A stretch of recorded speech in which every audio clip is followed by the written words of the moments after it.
Hello hello hello दोस्तों, क्या हाल है। तारीख आज 8 जून 2025, दिन संडे रविवार हो गया, हिंदी तिथि त्रयोदशी। और आइए बात करते हैं आज के मुख्य समाचार में देश भर की तमाम बड़ी खबरों पर नजर डालते हैं। देखिए दोस्तों, एक तो आज के दिन को विश्व महासागर दिवस के रूप में मनाया जाता है। आज के दिन संकल्प लें कि समुद्री जीवन को बचाएंगे, प्लास्टिक कूड़ा कचरा समुद्र पानी नदियों में ना फेंके, है ना। चलिए आगे बढ़ते हैं अपन खबरों में। देखिए पहली खबर, अगले महीने जुलाई 2025 से बदल जाएंगे जीएसटी के नियम। अब 3 साल बाद जीएसटी रिटर्न नहीं भरा जा सकेगा। जी हाँ, सरकार की तरफ से जुलाई से जीएसटी के नियमों में जो बदलाव किया जा रहा, उसके मुताबिक अब करदाता यानी टैक्स पेयर्स 3 साल की समय सीमा समाप्त होने के बाद अपना जीएसटी रिटर्न दाखिल नहीं कर पाएंगे। सरकार ने वित्त अधिनियम 2023 के तहत ये संशोधन भी कर दिए हैं, तो इस बदलाव से टैक्स पेयर्स में अनुशासन आएगा। चलिए अगली बड़ी अच्छी खुशखबरी देखिए। Punjab national bank, bank of India समेत कई सारे बैंकों ने अपने लोन सस्ते कर दिए हैं। आरबीआई की रेपो रेट में कटौती के बाद पीएनबी समेत 5 बैंकों ने अपने ग्राहकों को खुशखबरी दी है। लोन पर ब्याज दरें घटा दी हैं और पीएनबी की तो ये घटी हुई नई ब्याज दरें जो है 9 जून 2025 से लागू होगी। ये देख सकते हैं आप, पंजाब नेशनल बैंक की तरफ से ट्वीट भी किया गया इस संबंध में। अब पंजाब नेशनल बैंक की जो नई आरओआई यानी रेट ऑफ इंटरेस्ट होगी वो 7.45% और 7.80% होगी। Basic loan rates, home loan, car loan वगैरह के लिए, है ना। और पीएनबी के अलावा भी 4 और ऐसे बैंक हैं जिन्होंने भी अपने ग्राहकों के लिए बैंक लोन की रेटों में कटौती की है। और वो कौन कौन से बैंक आप देख सकते हैं। एक तो bank of India, Karur Vysya bank, Indian bank और यूको बैंक ने भी ग्राहकों को राहत दी है। और इन बैंकों के अब नए MCLR रेट्स क्या होंगे देख सकते हैं आप स्क्रीन पर, है ना। चलिए अगली बड़ी एक अच्छी रिपोर्ट सामने आ रही है दोस्तों कि भारत में बीते 11 सालों में 269 मिलियन लोग अत्यधिक गरीबी से बाहर निकले हैं। और ये रिपोर्ट विश्व बैंक यानी वर्ल्ड बैंक की तरफ से जारी की गई। बीते 11 सालों में मतलब 2011 से लेकर 2023 तक के बीच का ये आंकड़ा है। इस दरमियान 17 करोड़ से भी ज्यादा लोग घोर गरीबी यानी एक्सट्रीम पुअर्टी से बाहर निकले हैं। विश्व बैंक के द्वारा दोस्तों अपनी एक रिपोर्ट में यह दावा किया गया है। अच्छा, वरना तो कई बार क्या कि लोग बात कह देते हैं कि सरकार अपने पॉलिटिकल एजेंडे के लिए इस तरह के आंकड़े दिखा रही होगी। तो आपको बता दूं, ये रिपोर्ट भारत सरकार की नहीं है बल्कि इंटरनेशनल ऑर्गेनाइजेशन वर्ल्ड बैंक की तरफ से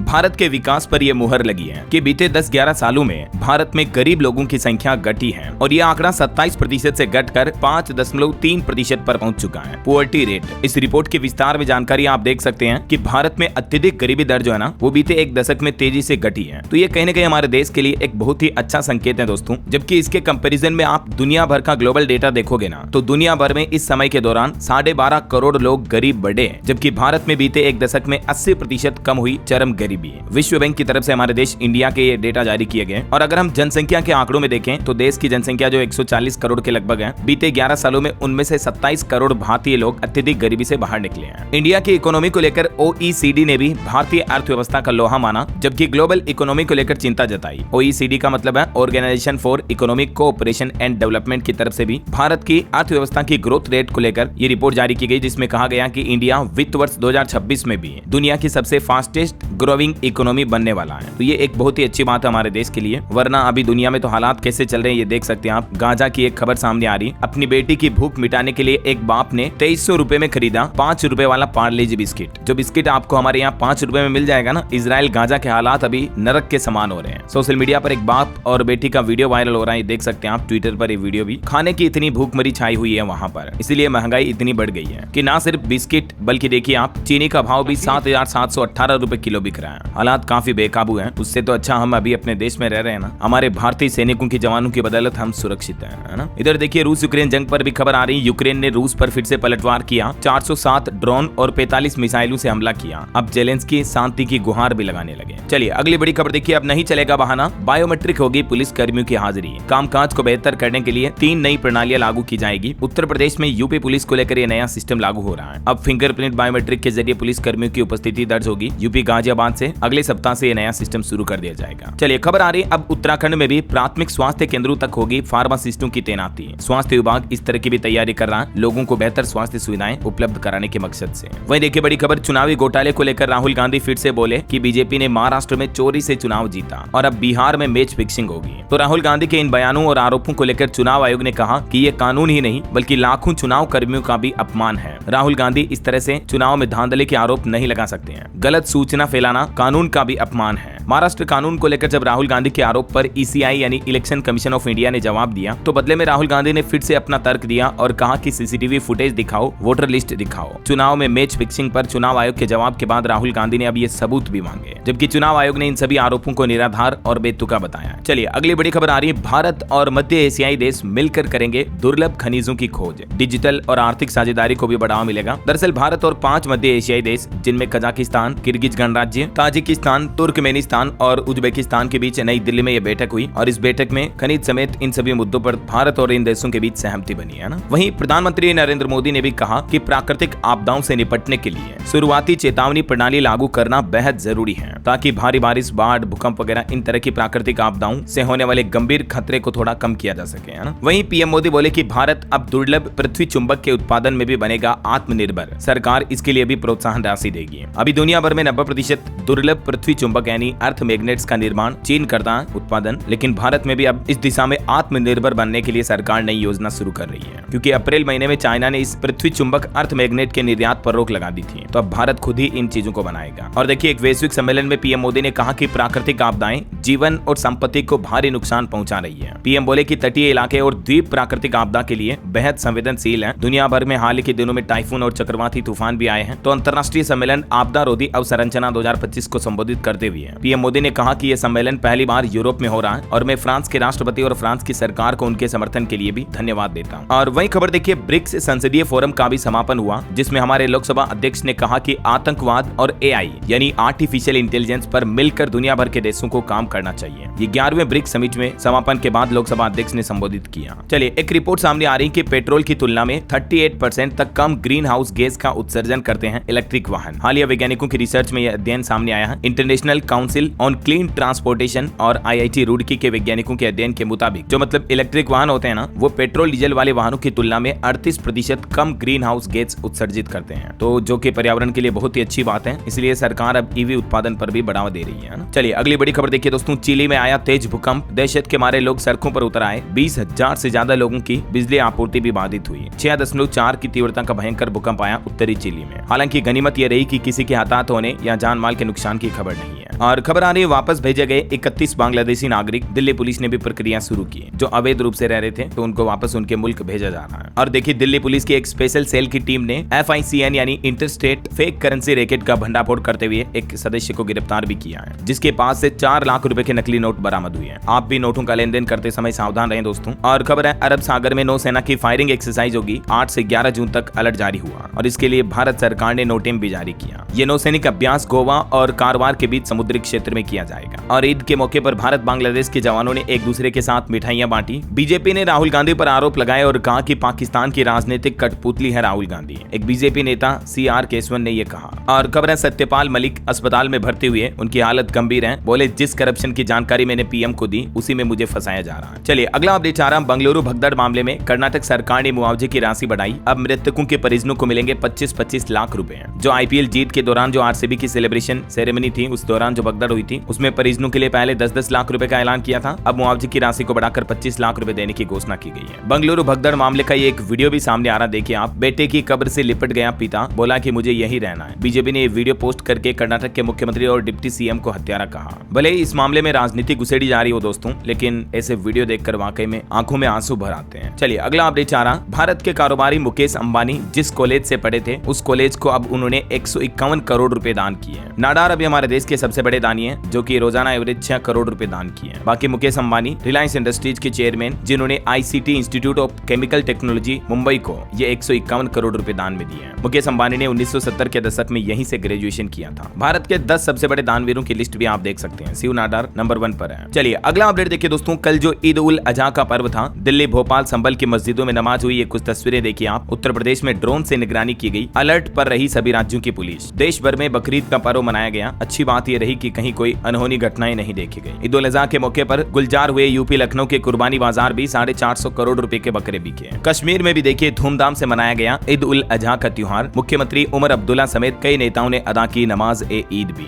तो वहीं इधर जम्मू श्रीनगर में जामा मस्जिद भी लगातार 7वें साल बंद रहा। मुख्यमंत्री उमर बोले कि अपने लोगों पर भरोसा करना होगा। तो वहीं महबूबा ने पूछा कि जब सब ठीक है तो ताला क्यों लगा हुआ है। और वैसे कश्मीर वासियों के लिए एक और अच्छी खबर देखिए, कश्मीर के लिए पहली ट्रेन शुरू हुई। कटरा से सुबह 8:10 मिनट पर रवाना हुई है। 3 घंटे बाद श्रीनगर पहुंची। इसका किराया 715 रुपए से लेकर 1320 तक है, जिसका अभी एक दिन पहले पीएम मोदी ने उद्घाटन किया था ना। चिनाब और अंजी ब्रिज के साथ ये ट्रेन सेवा भी शुरू हुई है। चलिए अगली बड़ी खबर देखिए। सिंधु जल समझौते को लेकर पाकिस्तान ने भारत को 4 लेटर भेजे और पानी देने की गुहार भी लगाई। एक चिट्ठी तो ऑपरेशन सिंदूर के बाद भी भेजी पाकिस्तान ने, और अभी तक टोटल पाकिस्तान 4 पत्र भेज चुका है भारत को, जिसमें पाकिस्तान अब गिड़गिड़ा रहा कि जो सिंधु जल समझौते की संधि को भारत ने रद्द कर दिया तो हमें पानी दे दो वापस, वरना पाकिस्तान में कई किसानों की फसलें भी सिंचाई नहीं हो पा रही है। और इधर इंडियन आर्मी का एक और प्लान देखिए। पाकिस्तान की सीमा के पास पहुंच गए राफेल और सुखोई विमान। वायुसेना ने 2 दिवसीय अभ्यास भी शुरू किया। इसको लेकर भी नोटिस जारी हुआ। भारतीय वायुसेना अभी राजस्थान में भारत पाक सीमा के पास ये 2 दिन का युद्धाभ्यास कर रही है, और इस अभ्यास में मिराज 2000 और सुखोई 30 जैसे लड़ाकू विमान भी शामिल हैं। ये अभ्यास आज रात 9:30 बजे समाप्त होगा, है ना। और वही खबर देखिए, पाकिस्तानी जासूस ज्योति का ISI एजेंट से भी अब एक पॉडकास्ट का वीडियो सामने आ रहा है। ऑपरेशन सिंदूर से ठीक 24 दिन पहले ये पॉडकास्ट हुई, जिसमें ज्योति कहती है कि मेरी कोशिश है ज्यादा से ज्यादा हिंदू पाकिस्तान घूमने जाएं। आपको पता होगा जो हाल ही में कुछ दिनों पहले हरियाणा की यूट्यूबर ज्योति मल्होत्रा पकड़ी गई थी, तो उसका ये पॉडकास्ट वीडियो सामने आ रहा। और खबर देखिए दोस्तों, राजस्थान का एक जवान जो कि जम्मू कश्मीर में 5 दिन से लापता है। पहलगाम हमले के बाद इनकी छुट्टियां कैंसिल हो गई थी। 9 जून को ये वापस घर आने वाले थे, लेकिन अभी ये 2 जून से ही जम्मू कश्मीर के अखनूर सेक्टर से लापता है। इनके परिजन काफी दुखी हैं। ये उनकी पत्नी और छोटे बच्चे भी हैं। तो पाकिस्तान के आतंकवाद को मिटाने के लिए एक अच्छी बात यह है कि दुनिया भर के कई देश आतंक के खिलाफ लड़ाई में भारत का साथ दे रहे हैं। मैंने आपको बताया ना, एकजुट ब्रिक्स देश भारत की जीरो टॉलरेंस नीति से सहमत हुए हैं। ओम बिरला बोले कि वित्तीय मदद रोकना अहम होगा आतंक को सपोर्ट करने वाले देशों की। वहीं देखिए बड़ी खबर, बिलावल से बोले अमेरिकी सांसद कि जैश-ए-मोहम्मद को खत्म करो। डॉक्टर आफरीदी को भी रिहा करने को कहा। आतंकी लादेन को पकड़ने में मदद की थी जिसने। बिलावल भुट्टो की अमेरिका में किरकिरी हुई, जैश-ए-मोहम्मद को खत्म करने का आदेश दिया गया। तो ये कुछ अभी भारत पाकिस्तान का माहौल चल रहा। और चलिए अगली बड़ी खबर देखिए, कोरोना वायरस पर अपडेट आ रहा। बीते 24 घंटे में भारत में कोरोना के 391 नए मामले सामने आए। केरल और गुजरात राज्य में सबसे ज्यादा मरीज मिले। अभी भारत में कुल एक्टिव केस की संख्या 5755 पहुंच चुकी है, जबकि 59 लोगों की जान भी गई। ये भारत के मानचित्र में आप देख सकते हैं और भी कि देश के कुछ अलग अलग राज्यों में अभी कोरोना के सक्रिय मामले कितने चल रहे हैं ना। बिहार पटना में भी देखिए कोरोना का कहर देखा गया। एक ही दिन में 10 नए मामले मिले। डॉक्टर और नर्स भी पॉजिटिव पाए गए। इधर मध्य प्रदेश में भी कोरोना संक्रमित एक महिला की मौत हुई। ऑपरेशन के दौरान 9 महीने की गर्भवती महिला की हालत बिगड़ी थी, जिसकी जान चली गई डिलीवरी के दौरान। और अभी मध्य प्रदेश में कुल संक्रमित मामले भी 53 हो चुके हैं। इस बीच भारत सरकार ने भी कोविड-19 से हुई मौतों का आंकड़ा जारी किया। 2021 में देश में 1 करोड़ से भी ज्यादा लोगों की मौतें हुई थी। जी हाँ, ये हैरान करने वाली रिपोर्ट सामने आ रही है। CRS यानी नागरिक पंजीकरण प्रणाली ने देश में कोरोना वायरस से हुई मौतों का आधिकारिक आंकड़ा जारी किया। ये ऑफिशियल डेटा है। CRS के मुताबिक 2021 में सबसे ज्यादा लोग कोविड से मारे गए थे, जबकि 2019 में कोविड में सबसे कम मौतें हुई थी। देखिए भारत का डेटा कि भारत में कोविड प्रभावित 2021 के मुकाबले 2022 में कोविड संक्रमण से लगभग 86.5 लाख मौतें दर्ज हुई, यानी 86.5 लाख, जो कि 2021 में हुई 1 करोड़ मौतों से 15% कम है। ये खुलासा सामने आ रहा, जबकि उस वक्त कोरोना वायरस से मौतों के आंकड़े इतने ज्यादा जारी नहीं किए थे। आपको पता होगा WHO ने भी कोविड से मौतों का गलत अनुमान लगाया था, लेकिन अभी ये रिपोर्ट जो सामने आ रही है ये देख सकते हैं। इसीलिए दोस्तों अब आने वाली कोरोना या किसी भी वायरस की नई लहर से पहले हमें सावधान और सतर्क रहना चाहिए। इम्यूनिटी मजबूत करते रहे आप अपनी। वैसे अभी तो चाइना में एक और नया वायरस भी आ रहा। मैंने कल शाम को DLS न्यूज चैनल पर एक अपडेट में आपको बताया था, HKU5-CoV-2 वायरस। ये क्या है नया वायरस, इसके बारे में लक्षण वगैरह जानकारी अगर आप देखना चाहते हैं तो इस वीडियो को देख लीजिएगा, ठीक है ना। बहरहाल अभी तो अपन कुछ और महत्वपूर्ण और काम की खबरें देखेंगे दोस्तों, लेकिन फिलहाल वक्त तो चला है आज के ताजा मौसम समाचार जानने का। और हाँ, एक छोटी सी गुजारिश आपसे ये है, अगर आप DLS न्यूज चैनल से अभी तक भी जुड़े नहीं हो तो जुड़ जाइए दोस्तों। चैनल को सब्सक्राइब करके बेल आइकन जरूर दबा दीजिएगा और इस वीडियो पर एक लाइक और शेयर भी कर देना, ताकि आपको रोजाना की ताजा खबरें, महत्वपूर्ण मुख्य समाचार, काम के न्यूज अपडेट सबसे पहले आपके मोबाइल पर मिलते रहेंगे। ओके, और चलिए बिना टाइम वेस्ट किए सीधा आगे बढ़ते हैं मौसम अपडेट में। तो देखिए दोस्तों, जहां एक तरफ पूर्वोत्तर भारत के कई राज्यों में बाढ़ के हालात चल रहे हैं, भूस्खलन प्रभावित 44 पर्यटकों को भी बचाया गया। असम के भी 16 जिलों में लगभग 4.5 लाख लोग अभी भी बाढ़ से प्रभावित हैं। इस बीच अब मौसम विभाग ने राजस्थान समेत 7 राज्यों में फिर से तेज गर्मी पड़ने की चेतावनी जारी की है। हालांकि अभी तो अरुणाचल प्रदेश, असम वगैरह इन राज्यों को भी बाढ़ से थोड़ी राहत मिली है और मध्य प्रदेश में 15 जून तक पहुंच जाएगा मानसून। लेकिन फिर भी मौसम विभाग का कहना है कि देश के उत्तरी इलाकों में, जो उत्तरी भारत के राज्य हैं, उनमें एक बार फिर से गर्मी बढ़ सकती है। मौसम विभाग द्वारा जारी अनुमान के मुताबिक राजस्थान, दिल्ली, हरियाणा, पंजाब, चंडीगढ़, उत्तर प्रदेश, मध्य प्रदेश, छत्तीसगढ़ और बिहार, इन राज्यों में अगले 2 दिन में तापमान 5 डिग्री तक बढ़ेगा और साथ ही लू भी चलेगी, गर्म हवाएं चलेगी, तो सावधान रहिएगा आप, है ना। मध्य प्रदेश में देखिए प्री मानसून बारिश अभी भी चल रही है। सेंधवा में उफान पर है कई नदी नाले। नर्मदापुरम में भी आंधी से कई पेड़ गिर गए और अगले 2 दिन तक मध्य प्रदेश में तो मौसम ऐसा ही रहने का अनुमान है। यूपी में भी अब 9 जून से यानी कल से ही लू चलने की चेतावनी है। अगले 5 दिन भीषण गर्मी पड़ेगी, 5-6 डिग्री तक बढ़ेगा पारा। यूपी बांदा का तापमान तो अभी 41.5 डिग्री तक पहुंच चुका है। राजस्थान के भी 4 जिलों में 3 दिन तक लू चलने का अलर्ट जारी हुआ। 45 डिग्री तक पहुंच सकता है तापमान। पंजाब में भी देखिए लगभग 2 डिग्री चढ़ा तापमान। 9 जून से राज्य में हीट वेव का अलर्ट है। तो वहीं अब पहाड़ी राज्यों में हिमाचल प्रदेश में भी 5 डिग्री तक बढ़ेगा तापमान। 10 जून तक मौसम साफ रहेगा। उसके बाद हिमाचल में भी लोगों को गर्मी सताएगी। हालांकि इधर बिहार में मौसम विभाग ने चेतावनी जारी की, 10 जून के बाद भारी बारिश की संभावना रहेगी। आज भी 3-4 डिग्री तक बढ़ सकता है तापमान। आकाशीय बिजली गिरने और पेड़ गिरने से भागलपुर और दरभंगा में 4 लोगों की मौतें भी हो गई। झारखंड के भी 14 जिलों में हल्की बारिश के आसार रहेंगे। 20 जून तक झारखंड में मानसून भी आ जाएगा। और छत्तीसगढ़ में देखिए बस्तर में अटका मानसून, 4 डिग्री तक बढ़ा पारा। नारायणपुर कोंडागांव से आगे नहीं बढ़ पा रहा मानसून। 3 दिन छत्तीसगढ़ में भी अब गर्मी पड़ेगी। बस्तर संभाग में येलो अलर्ट भी जारी हुआ। तो राजस्थान समेत अभी कई राज्यों में तापमान अच्छा खासा बढ़ने वाला है। इस भीषण गर्मी में आप खुद भी सावधान रहें और छोटे बच्चों और बड़े बुजुर्गों का विशेष तौर से ध्यान रखें, है ना। बाकी सिक्किम में अभी राहत कार्य चल रहा है। वायुसेना ने 76 जवानों को भी बचाया, रेस्क्यू किया। और भी दोस्तों स्काई मेड वेदर की रिपोर्ट के मुताबिक अगले 24 घंटों के दौरान मौसम की संभावित गतिविधियां क्या रह सकती हैं, जिसकी जानकारी आप देख सकते हैं स्क्रीन पर। ओके, और चलिए मौसम के बाद अब अपन आज के सराफा बाजार पर नजर डाल लेते हैं। तो देखिए इस सप्ताह सोने चांदी के दाम में तेजी रही। सोना 1790 रुपए बढ़कर अभी 57,145 रुपए प्रति 10 ग्राम चल रहा है, जबकि चांदी में इस सप्ताह अच्छी खासी बढ़ोतरी देखी गई। 7,827 रुपए महंगी हुई चांदी, और अभी चांदी का भाव 1,05,285 रुपए प्रति किलो चल रहा है ना। ओके, और चलिए आगे बढ़ते हैं अपन खबरों में। देखिए कुछ इलोन मस्क और डोनाल्ड ट्रंप की कंट्रोवर्सी के अपडेट। देखिए इलोन को ट्रंप से भारी पड़ रही है दुश्मनी। खबर है कि अब एलन की कंपनी से सरकारी कॉन्ट्रैक्ट भी रद्द कर सकते हैं यूएस के राष्ट्रपति, क्योंकि उन्होंने इसके लिए धमकी भी दी। टूट गया दोनों का याराना रिश्ता। इस बीच इलोन मस्क ने अपनी खुद की एक पॉलिटिकल पार्टी बनाने का भी ऐलान किया और बोले कि 80% लोगों ने इसका समर्थन भी किया। मशहूर कारोबारी इलोन मस्क ने अमेरिका में द अमेरिका पार्टी नाम से एक नई राजनीति सियासी पार्टी शुरू करने की योजना बनाई है, और ये घोषणा उन्होंने उस समय की जब डोनाल्ड ट्रंप के साथ उनके रिश्ते तनावपूर्ण चल रहे हैं। और मस्क ने सोशल मीडिया पर एक पोल में ये भी कहा कि 80% से भी ज्यादा लोग इस पार्टी को बनाने की जरूरत समझ रहे हैं। ये देख सकते हैं आप उनका द्वारा किया हुआ पोल ट्वीट भी। वैसे बीते कुछ दिनों से जो इलोन और ट्रंप के बीच झगड़े चल रहे हैं, इन झगड़ों की वजह से मस्क को भारी घाटा हुआ। उनकी नेटवर्थ 3 लाख करोड़ रुपए कम हुई, जो कि पिछले 4 साल की सबसे बड़ी गिरावट भी है। इलोन की कंपनी टेस्ला को एक ही दिन में 13 लाख करोड़ रुपए का घाटा हुआ, और इतना सबसे बड़ा घाटा झेलने वाली सबसे बड़ी कंपनियों की लिस्ट में शामिल हो चुकी है टेस्ला कंपनी भी, जिसके शेयर में एक ही दिन में सबसे ज्यादा गिरावट देखी गई। हालांकि उससे पहले सब कंपनियों के हालात जो है कोरोना के टाइम पर टाइट हुए थे। वहीं एक रिपोर्ट आ रही कि मस्क से विवाद के बीच अपनी टेस्ला कार भी बेच सकते हैं ट्रंप, जिसको उन्होंने 3 महीने पहले ही खरीदा था। इतना ही नहीं, इलोन मस्क ने डोनाल्ड ट्रंप के खिलाफ यौन शोषण वाली एक सोशल मीडिया पोस्ट भी डाली थी, लेकिन कुछ देर बाद उन्होंने उसको डिलीट भी कर दिया, जिसमें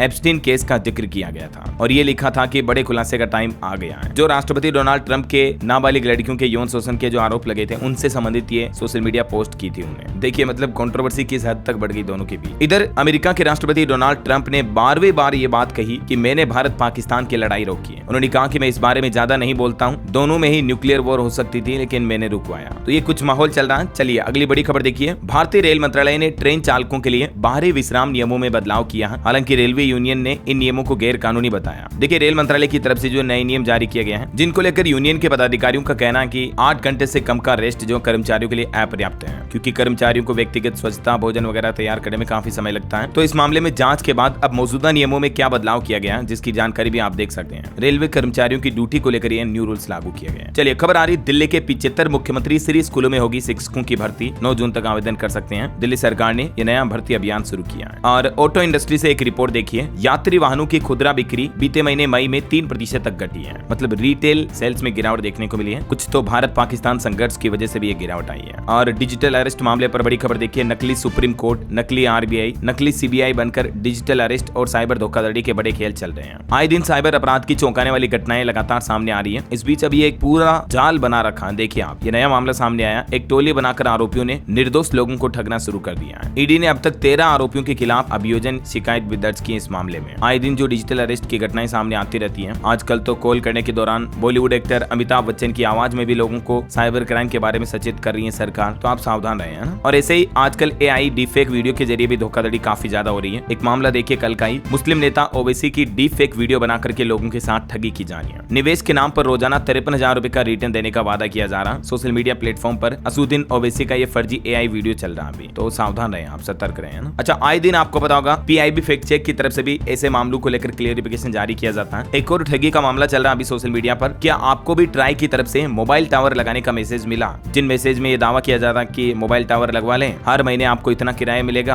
आपके घर के छत पर या कहीं पर भी लगवा लें ऐसे, और 5,000 रुपए जमा करने की कहते हैं ऑनलाइन। तो PIB फैक्ट चेक की जांच में पता चला कि ट्राई की तरफ से ऐसे कोई भी मोबाइल टावर की एप्लीकेशन नहीं निकाली गई है। ये फर्जी नोटिस चल रहा है ऑनलाइन सोशल मीडिया पर, समझ रहे हो। और और आप किसी को भी पैसे ना डालें इस संबंध में, वरना आपके साथ सरासर धोखाधड़ी होगी। ये जो पीआईबी फैक्ट चेक का ऑफिशियल ट्विटर पेज है ना दोस्तों, इसको आप रेगुलरली चेक किया करो, क्योंकि इस पर आपको ये पता चलता रहता है कि अभी सोशल मीडिया पर क्या चल रहा है, उसका फैक्ट क्या है, सही क्या है, गलत क्या है। आए दिन इस तरह के मामले सामने आते रहते हैं। देखिए आप प्रधानमंत्री योजना, आधार कार्ड लोन पर 2% ब्याज माफ, 50% माफ, इन नंबर पर कॉल करें, ये सब फर्जीवाड़ा करते हैं लोगों के साथ, समझ रहे हो। एक और सही योजना नामक यूट्यूब चैनल पर भी इस तरह की 1 स्टूडेंट 1 लैपटॉप योजना के नाम से धोखाधड़ी चल रही है, तो सावधान रहें आप। और अभी ये ट्राई का नोटिस भी मैंने आपको बताया। रोजाना मैं आपको सतर्क क्यों करता हूँ, क्योंकि कई भोले भाले लोग बाग जो होते हैं ना, वो इस तरह के झांसे में आ जाते हैं, इन चीजों को सच मान लेते हैं, और फिर होता है क्या, उनके साथ धोखाधड़ी है। उनके बैंक खाते से पैसे काट लिए जाते हैं, उनको ठग लिया जाता है, और फिर जाकर उनको पता चलता है। तो पहले से ही सावधान रहें, सतर्क रहें, है ना। चलिए अगली बड़ी खबर देखिए। उत्तर प्रदेश में अब जीएसटी चोरी करने वाली कंपनियों की खेर नहीं, सेल फर्म्स के खिलाफ एक्शन लिया जाएगा। मुख्यमंत्री योगी आदित्यनाथ ने सीजीएसटी को लेकर सख्त निर्देश जारी किए हैं। वहीं डार्क पैटर्न पर भी अब सख्त हुआ सीसीपीए। ग्राहकों को धोखे में नहीं रख पाएगी ई कॉमर्स कंपनियां। सेल्फ ऑडिट के निर्देश भी दिए उपभोक्ता मंत्रालय की तरफ से। सभी डिजिटल ई कॉमर्स प्लेटफॉर्म को लेकर ये ऑर्डर जारी किया गया। चलिए खबर आ रही है 15 जून से लेकर 15 सितंबर तक दिल्ली एयरपोर्ट पर 114 फ्लाइट्स रद्द रहेगी। एयरपोर्ट पर रनवे को अपग्रेड करने के लिए काफी फ्लाइट को कैंसिल किया जाएगा, तो आप अपना टाइम टेबल चेक करके निकले, है ना। वहीं खबर आ रही आंध्र प्रदेश में अब 10 घंटे करना होगा काम। निवेश को आकर्षित करने के लिए आंध्र प्रदेश सरकार ने अनोखा कदम उठाया है। राज्य के कारोबार को मजबूत करने के लिए अब सरकार ने काम के घंटे बढ़ाने का फैसला किया। अब अधिकतम कार्य क्षमता 9 घंटे से बढ़ाकर 10 घंटे कर दी गई है। आंध्र प्रदेश में श्रमिकों और नौकरी पेशा लोगों को अब राज्य में 10 घंटे मिनिमम काम करना होगा, समझ रहे हो। ये नया नियम लागू कर दिया है। और साइंस से जुड़ी एक बड़ी अच्छी खबर देखिए। वैज्ञानिकों की नई उपलब्धि, कंप्यूटर तकनीक से होगा अब हवा के जहरीले सूक्ष्म कणों पर वार। गंभीर बीमारियों से लोगों को राहत मिलेगी। नैनो टेक्नोलॉजी विकसित की है वैज्ञानिकों ने एक ऐसी, जो कि ऐसे सूक्ष्म कणों की गति और इनके असर को तेजी से समझने में मदद करेगी। ये तकनीक हृदय रोग, स्ट्रोक और कैंसर जैसी गंभीर बीमारियों के बचाव में भी अहम भूमिका निभा सकती है। जर्नल ऑफ कंप्यूटेशनल फिजिक्स में भी वैज्ञानिकों ने अपना ये शोध प्रकाशित किया। वहीं खबर देखिए उत्तराखंड देहरादून में 10 जून को जुटेगी देश की नामचीन हस्तियां। उत्तराखंड के विकास पर होगा मंथन। अमर उजाला का ये संवाद कार्यक्रम आयोजित होने जा रहा। और गोवा सरकार ने भी एक बड़ा फैसला लिया है। अब किराए पर निजी गाड़ियां चलाने वालों की खेर नहीं, उनका लाइसेंस भी रद्द किया जाएगा। जो लोग मतलब अपनी निजी कार या बाइक को किराए पर देकर पर्यटकों से पैसा कमा रहे हैं ना, गोवा घूमने जाने वाले पर्यटकों से, तो उनके खिलाफ अब सख्त कार्रवाई की जाएगी। गोवा सरकार की तरफ से ये बड़ा फैसला लेते हुए चेतावनी भी दी गई है। अब ऐसे लोगों का वाहन का रजिस्ट्रेशन और उनका ड्राइविंग लाइसेंस भी रद्द कर दिया जाएगा, है ना। चलिए अगला अपडेट देखिए। मध्य प्रदेश पुलिस कांस्टेबल भर्ती घोटाले में अब तक 24 लोग अरेस्ट हो चुके हैं। 21 पर एफआईआर भी दर्ज हुई। 2023 पुलिस कांस्टेबल रिक्रूटमेंट का ये मामला है। वहीं खबर है यूपी में महिला कंडक्टर बनेगी उत्तर प्रदेश रोडवेज की नई पहचान। 2331 महिलाओं का चयन हुआ है, जो कि अब उत्तर प्रदेश परिवहन निगम की रोडवेज बसों की कमान संभालेगी। चलिए खबर देखिए। इन 4 दिग्गज देशों ने भारत के लिए खोले ऑयल टैंकर। बीते महीने मई में भी चौंकाने वाले नंबर रहे हैं। सऊदी अरब, रूस, इराक और यूएई। ये देश ओपेक प्लस कच्चे तेल प्रोडक्शन देशों का एक गठबंधन है, जो कि अब भारत के साथ भी ऑयल ट्रेड करने के लिए एग्री है। चलिए खबर देखिए। सुंदर नगरी, किराड़ी और रोहिणी के स्कूल चालू करने की मांग की दिल्ली की पूर्व सीएम आतिशी ने वर्तमान दिल्ली सरकार को चिट्ठी लिखी है। वहीं खबर है भारत की सबसे लंबी सुरंग T50 से गुजरी वंदे भारत ट्रेन। खुद रेल मंत्री अश्विनी वैष्णव ने भी इससे सफर किया। और स्टूडेंट के लिए एक अपडेट आ रहा दोस्तों। यूजीसी ने अपना एक नियम बदल दिया है। अब एक साथ ली गई 2 डिग्रियों को भी मान्यता मिलेगी। लाखों स्टूडेंट को इससे फायदा होगा। मतलब आप 2 कोर्स, 2 प्रोग्राम भी एक साथ अटेंड कर पाएंगे, और वो भी अब यूजीसी से सर्टिफाइड रहेगी। इस नए नियम के बारे में ज्यादा जानकारी आप यूजीसी के ऑफिशियल पोर्टल पर चेक कर लीजिएगा। और दिल्ली वाले लोगों के लिए एक और खुशखबरी आ रही दोस्तों। माफ होंगे पानी के बिल। 16 लाख उपभोक्ताओं की परेशानी अब खत्म होने वाली है। दरअसल ये मामला है कोरोना काल के दौरान जो दिल्ली जल बोर्ड के कर्मचारी मीटर रीडिंग लेने नहीं पहुंचे थे, तो ऐसे कई उपभोक्ताओं के यहाँ गलत बिल आ गए थे। तो इसको लेकर काफी शिकायतें भी चल रही थी। तो उन लोगों को अब दिल्ली सरकार ने राहत दी है। लगभग 27 लाख ऐसे उपभोक्ता हैं, इनको अब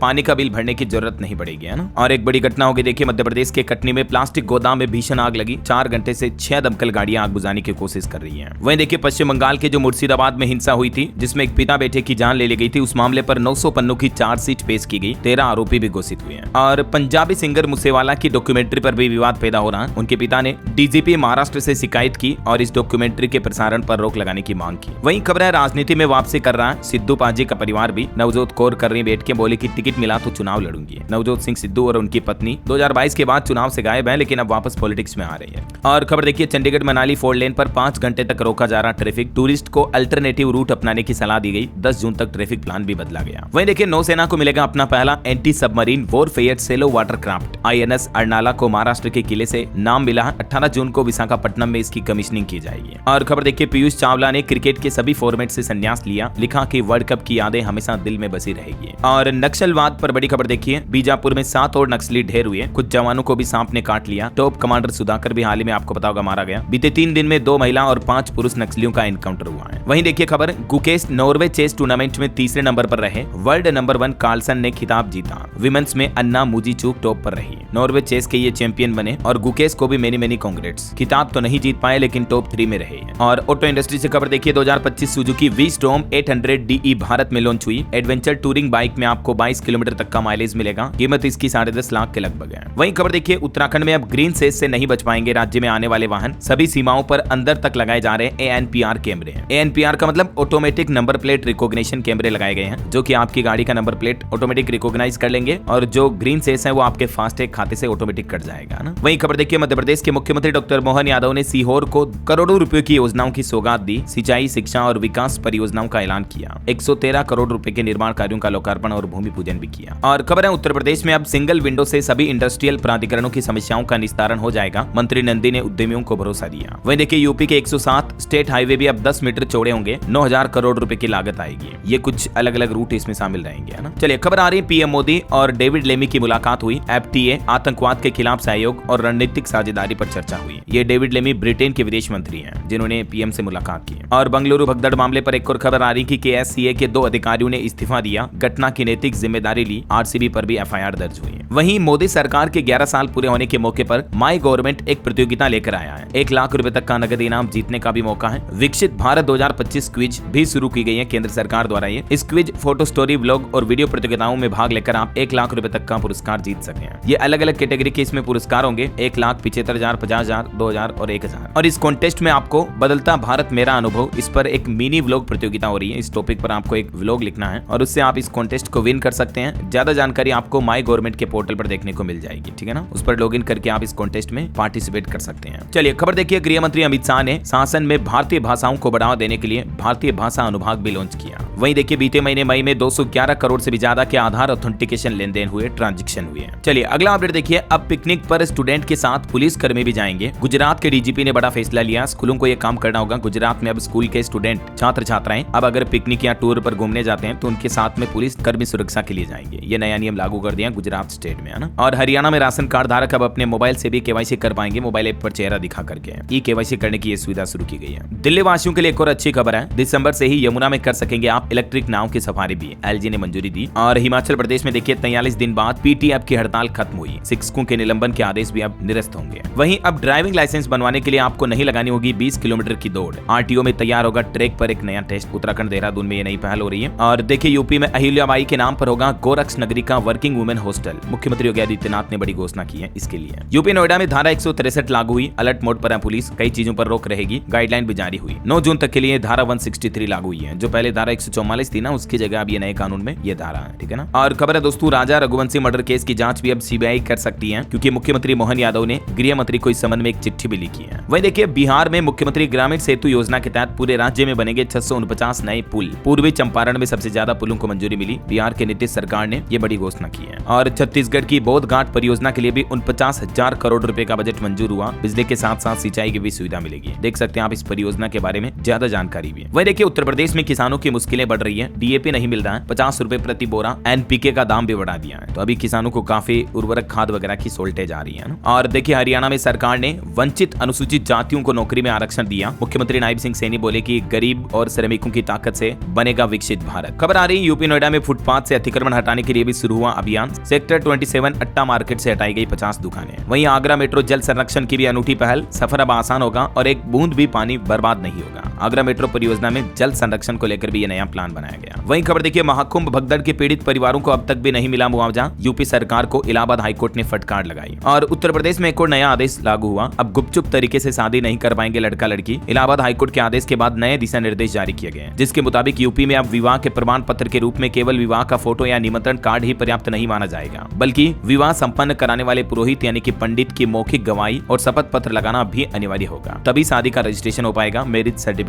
बन पाएगा। इलाहाबाद हाईकोर्ट का कहना है कि हर विवाह का रिकॉर्ड रखना अब जरूरी होगा। पूरे उत्तर प्रदेश में ये नए नियम लागू हो चुके हैं। नवविवाहित जोड़ों के लिए खास करके अपडेट है। परिवार की सहमति के बिना अब मैरिज रजिस्ट्रेशन नहीं हो पाएगा, है ना। उत्तर प्रदेश के युवा लड़के लड़कियों के लिए महत्वपूर्ण जानकारी है। और खबर देखिए, अब स्कैन एंड शेयर के जरिए OPD रजिस्ट्रेशन हो पाएगा। बिहार के 92% सरकारी अस्पताल और हेल्थ सेंटर में ये नया पेपरलेस सिस्टम लागू हो चुका है। और खबर है दोस्तों, हरियाणा में अब धान की सीधी बिजाई पर किसानों को मिलेंगे प्रति एकड़ 500 रुपए ज्यादा। सरकार ने 182 करोड़ रुपए का बजट भी रखा इस नई परियोजना के लिए। चलिए अगली बड़ी खबर देखिए, रेलवे में एक नई व्यवस्था शुरू की जा रही है। फर्जी आधार से नो एंट्री रहेगी। एम आधार ऐप तुरंत पकड़ लेगा चालाकी। ट्रेन में फर्जी आधार से यात्रा करने वालों के लिए अब परेशानी खड़ी होने वाली है। टीटीई एम आधार ऐप की मदद से आपका आधार कार्ड का रिकॉर्ड चेक करेंगे। ऑफलाइन भी काम करेगा ये। और खबर है, यूपी लखनऊ में बनेगा उत्तर भारत का पहला एस्ट्रोनॉमी पार्क। एलडीए ने चक गंजरिया में फाइनल की जमीन भी 10 एकड़ जमीन चिन्हित की गई, जिस पर ये एस्ट्रोनॉमी पार्क विकसित किया जाएगा। छात्रों के लिए एक और बड़ी अच्छी खुशखबरी देखिए, अब फ्री में कर सकेंगे सीएस और आईटी समेत कई कोर्स। दरअसल छत्तीसगढ़ प्रशासन की तरफ से स्टूडेंट के लिए बहुत ही अच्छा कदम उठाया गया है। 11 जून से इस परियोजना के लिए प्रथम चरण के पंजीकरण शुरू हो जाएंगे। ठीक है, और भी इस योजना के बारे में ज्यादा जानकारी आप छत्तीसगढ़ के गवर्नमेंट पोर्टल पर चेक कर लीजिएगा। चलिए अगली बड़ी अच्छी खुशखबरी देखिए, अब 16 कोच के साथ चलेगी वंदे भारत ट्रेन। लखनऊ होकर गोरखपुर से प्रयागराज तक चलेगी ये ट्रेन। इसमें डिब्बे बढ़ाए जाएंगे। वहीं खबर है, उत्तर प्रदेश के कई जिलों में बढ़ सकता है सर्किल रेट। जल्दी इसकी घोषणा भी हो सकती है, मीडिया रिपोर्ट्स चल रही है। और खबर देखिए, हरियाणा के विश्वविद्यालयों में कुलपति अब कुल गुरु कहलाएंगे। शिक्षा मंत्री की तरफ से ये बड़ी घोषणा की गई। दिल्ली सरकार का एक और प्लान देखिए, मुख्यमंत्री ने ट्रांसजेंडर कल्याण एवं सशक्तिकरण बोर्ड के गठन की भी घोषणा की है। अब अपनी लैंगिक पहचान स्वयं घोषित कर सकेंगे ट्रांसजेंडर। थर्ड जेंडर के लिए बहुत ही अच्छा फैसला है दिल्ली सरकार का। चलिए दोस्तों, कुछ और स्टेट न्यूज अपडेट देख लेते हैं फटाफट से। देखिए, उत्तर प्रदेश में सेना के लड़ाकू हेलीकॉप्टर की इमरजेंसी लैंडिंग की गई। सहारनपुर में पायलट ने खाली मैदान में उतारा। वहीं राजस्थान में अस्पतालों में लाइन से बचाने के लिए अब क्यू मैनेजमेंट सिस्टम लागू होगा। ये नई पहल है राजस्थान सरकार की। और देखिए, केंद्रीय कृषि मंत्री शिवराज सिंह चौहान बोले कि कोई कयास मत लगाना, मोहन यादव मेरे मुख्यमंत्री। सीहोर में पदयात्रा पर बोले कि मीडिया ने अलग रूप दिया। केंद्रीय कृषि मंत्री ने एमपी का दौरा किया और इस दौरान ये संबोधन में बातें कही। वहीं मध्य प्रदेश में पुलिस आरक्षक भर्ती में बड़ा फर्जीवाड़ा सामने आया। 5 कैंडिडेट्स ने फिजिकल परीक्षा में अपनी जगह दूसरों को भेजा। 21 पर एफआईआर भी दर्ज हुई है। ये मोहन यादव का ट्वीट भी आप देख सकते हैं। और खबर देखिए, मध्य प्रदेश में 50,000 सरकारी कर्मचारियों की सैलरी ट्रेजरी से नहीं निकली। कांग्रेस ने कहा कि 230 करोड़ का एक घोटाला। अभी इस पर जांच चल रही है। मैंने आपको कल ही बताया था ना इस बारे में डिटेल, तो इस पर काफी कंट्रोवर्सी भी छिड़ गई है। वही खबर है, छत्तीसगढ़ की राजधानी रायपुर की डॉक्टर अंजलि बनी मिस यूनिवर्स छत्तीसगढ़। अब मिस यूनिवर्स इंडिया जीतने की इनकी तैयारी है। मेनी कांग्रेट्स अंजलि को। और खबर देखिए, अयोध्या राम मंदिर का निर्माण कार्य 90% पूरा हुआ। श्री राम जन्मभूमि तीर्थ क्षेत्र ट्रस्ट की बैठक हुई। चंपत राय बोले कि राम दरबार के दर्शन के लिए करना होगा इंतजार। राष्ट्रपति द्रौपदी मुर्मू का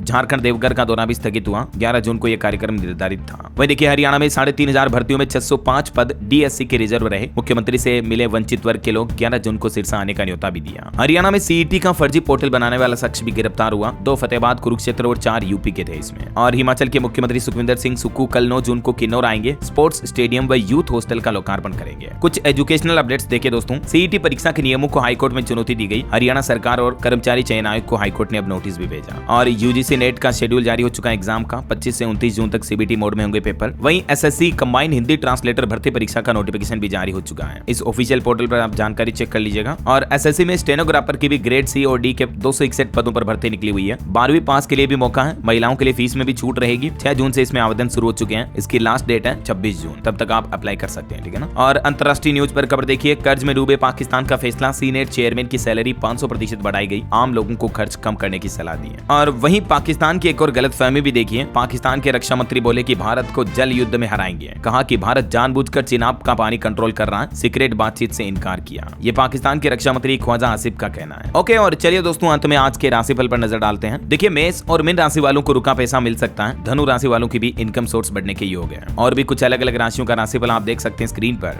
और हाँ दोस्तों, आप मुझे कमेंट करके बताइए कि नॉर्वे चेस टूर्नामेंट में भारत के चेस प्लेयर डी गुकेश कितने नंबर पर रहे हैं। कमेंट करके लिखिए। सही जवाब देने वाले लोगों को रैंडमली सेलेक्ट होने पर डीएलएस न्यूज टीम की तरफ से एक शानदार सरप्राइज गिफ्ट जीतने का मौका मिलेगा। और इसी के साथ ही अगर आपको वीडियो अच्छा लगा तो इसे लाइक करना, शेयर भी करना। डीएलएस न्यूज चैनल को सब्सक्राइब करके बेल आइकन जरूर दबा देना, रोजाना ऐसी इन्फॉर्मेटिव जानकारियां, महत्वपूर्ण समाचार देखते रहने के लिए। ओके, ख्याल रखिएगा अपने आप का, अपने परिवार का। मिलेंगे अगले नेक्स्ट अपडेट में। तब तक के लिए जय हिंद, जय भारत, वंदे मातरम।